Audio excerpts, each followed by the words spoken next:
समय 20 साल बाद की बात। वो चिट्ठी जिसने नींद छीन ली। शाम के करीब 7 बज रहे थे। बारिश की बूंदें मेरी खिड़की पर नाच रही थीं। मैं अपने अपार्टमेंट में अकेला बैठा कॉफी पी रहा था जब डाकिये ने एक चिट्ठी दी। पुरानी स्याही, झुकी हुई लिखावट और भेजने वाला सुरभि।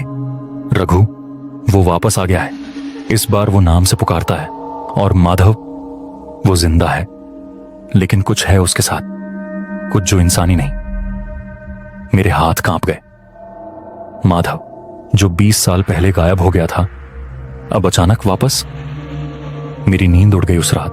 कोदागु की वापसी। लेकिन कुछ बदल गया था अगली सुबह। मैं कोदागु के लिए निकल पड़ा। गांव पहुंचते ही लगा ये वही जगह है, लेकिन अब यहां कोई जिंदा नहीं है। आंखें हर किसी की खुली थीं, लेकिन जैसे आत्मा कहीं और थी। हवा में अजीब गंध थी, सीलन, राख, और जैसे कोई तुम्हें लगातार घूर रहा हो। बरगद का पेड़ अब सूखा पड़ा था, नीचे कोई नहीं बैठता। मैंने सुरभि को मंदिर के पीछे वाले कुएं के पास खड़ा पाया। वो वहीं थी, लेकिन उसकी आंखों में थकान नहीं, डर का अस्थायी घर था। रघु, उसने कहा। माधव लौट आया है, लेकिन उसके साथ वो भी आया है, और वो अब हर किसी को देख रहा है। माधव, जो अब माधव नहीं रहा था। गांव के पुराने गोदाम को अस्थायी अस्पताल बना दिया गया था, वहीं रखा था माधव। हम अंदर गए। माधव की त्वचा राख जैसी थी, नाखून काले और आंखें खाली। वो लगातार बुदबुदा रहा था।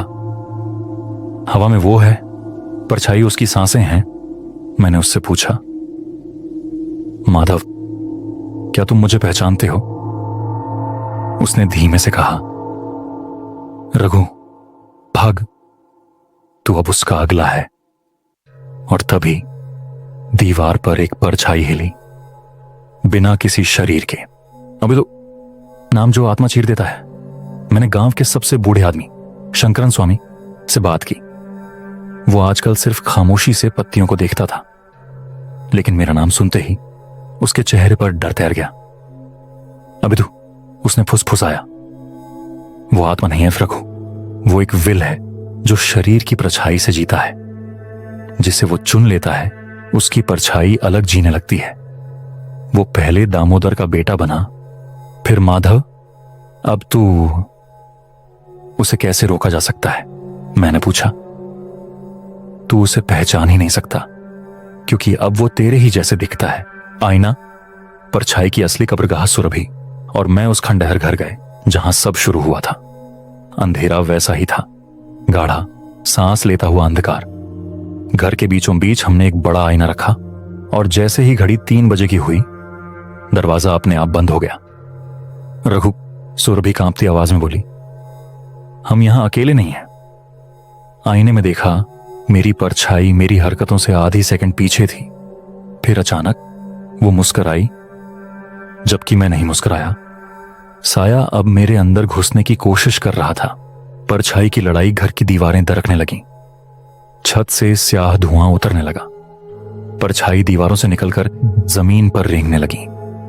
सुरभि मंत्र पढ़ रही थी, लेकिन अचानक उसकी आवाज फटी, जैसे किसी ने उसका गला दबा दिया हो। मैं उसकी ओर दौड़ा, लेकिन मेरी परछाई आगे बढ़ चुकी थी, और अब मैं आईने के भीतर था। मैंने देखा, बाहर खड़ा मैं सुरभि की गर्दन थामे हंस रहा था। वो अब मैं नहीं था, वो अभी था। अस्तित्व की आखिरी लड़ाई आईने के भीतर शून्य था।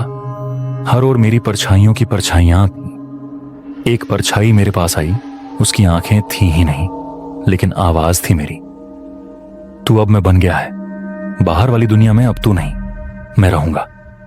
मैंने खुद को याद दिलाया। मां की आवाज, मेरा नाम, मेरा बचपन, हर वो याद जो मुझे मैं बनाती है।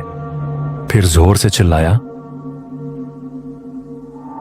मैं रघु हूं, तू परछाई है, नकल साया, असली मैं हूं। एक तेज धमाका हुआ, आईना फटा और मैं जमीन पर गिरा, और फिर सन्नाटा। मैं होश में आया। सुरभि मेरे पास थी। घर अब खंडहर नहीं, राख का ढेर था। सूरज निकल रहा था, लेकिन उसकी रोशनी भी डरपोक लग रही थी। माधव कहीं नहीं मिला, ना उसकी लाश, न परछाई। गांव वालों ने कहा, अब कोई डर नहीं, लेकिन मैं जानता हूं ये सिर्फ ब्रेक है। अब मैं शहर लौट चुका हूं। जिंदगी फिर से पटरी पर है, लेकिन कुछ चीजें कभी नहीं बदलती। रात को जब बत्ती बंद करता हूं, आईने में खड़ा अक्स एक पल के लिए फिर से मुस्कुराता है। कभी कभी कोई धीमे से कान में कहता है, रघु अब तेरी परछाई मैं हूं। साया अब आईने से बाहर आ चुका है। रघु के बेटे की परछाई अब खुद को अलग दिखा रही है, और अब अकेला नहीं है।